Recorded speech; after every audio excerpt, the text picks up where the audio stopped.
Geneva Center for Security Sector Governance DCAF on Wednesday launches its support to the security sector reform in the Gambia. DCAF is a foundation under the Swiss law and a member state-based organization which seeks to enable lasting peace and sustainable development by contributing to improve security for states and its people. The Sub-Saharan division of DCAF has engaged in supporting the security sector reform process in the Gambia since its inception in 2017 through its office in Banjul. Speaking at the launch ceremony, the head of DCAF office in Banjul, Kenneth Isaac, explained his institution's contributions towards the security sector reform in the Gambia. DCAF also undertook in-depth baseline assessments to inform the reform agenda, leading to an institutional human resources assessment of key security institutions, an agenda and population survey of the security sector. Since 2021, DCAF's efforts has focused on the implementation of reforms of key security institutions. A 30-month European Union-funded project aimed at improving the effectiveness, efficiency and accountability of the Gambian police force was complemented by a 3-year project funded by the Swiss government aimed at providing similar support to the Gambian Immigration Department.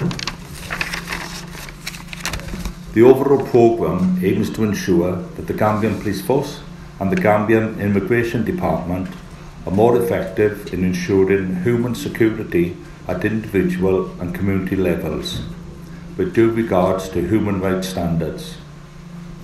The programme focuses on the legal and policy framework governing both institutions, human resources and performance management, leadership, internal and external oversight, and gender mainstreaming. The Director General of the Gambia Immigration Department, CDM Toure, representing the Interior Minister, says the government of the Gambia is committed to the security sector reform in the country.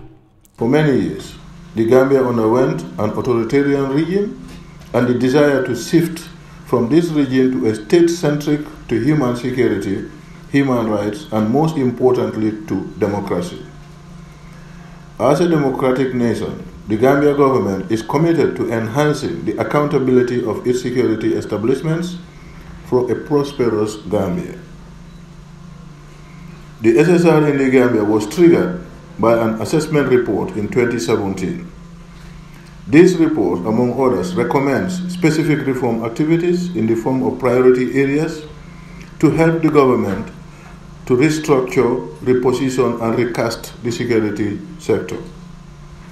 Because of this situation, the Gambia faces several challenges in governance for the security institution, starting from outdated laws and in many cases, as the case may be, security institutions have evolved over the past couple of years. Their mandate requires them to be aligned to international acceptable standards, human rights, gender equality, and this initiative, among others.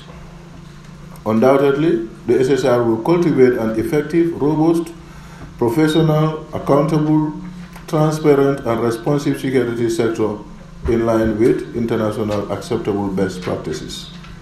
His Excellency Andre Semadini, the Ambassador of Switzerland, explains the importance of security sector reform to national development.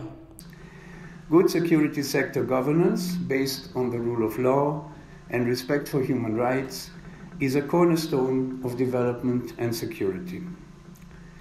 Referring to these two statements, I am convinced that in DCAF we have found a partner that brings the necessary expertise in the area of security sector reform and that can support the Gambian authorities in the best possible way. Meanwhile, His Excellency Pampaloni, the European Union Ambassador to the Gambia, calls on the Gambia government to implement the reforms in the country, including the security sector reforms. The failure of the draft constitution was a great setback for SSR, twice. And we call on the government to continue their commitment to both these reforms.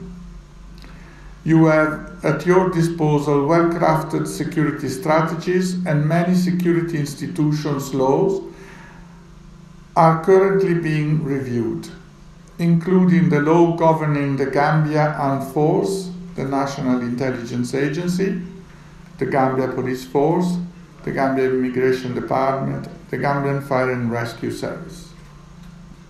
However, there is a need to inform the public on the progress made on the security sector reform and to renew the government commitment to advancing in this area. Following the election of President Barrow in December 2016, putting an end to 22 years of dictatorship, the new government launched a series of inclusive reforms as part of its wider reform agenda to uphold the highest standards of democracy, good governance, and the rule of law. The new government's reform agenda included the launch of a transitional justice process, a constitutional reform process, as well as security sector reform process, primarily aimed at ensuring good governance of the security sector, preventing the recurrence of the past abuses committed by the security personnel under the past regime, and rationalizing the cost of expenditure of security sector institutions. Reporting for Kerr, Fatou, I am Landin Cisse.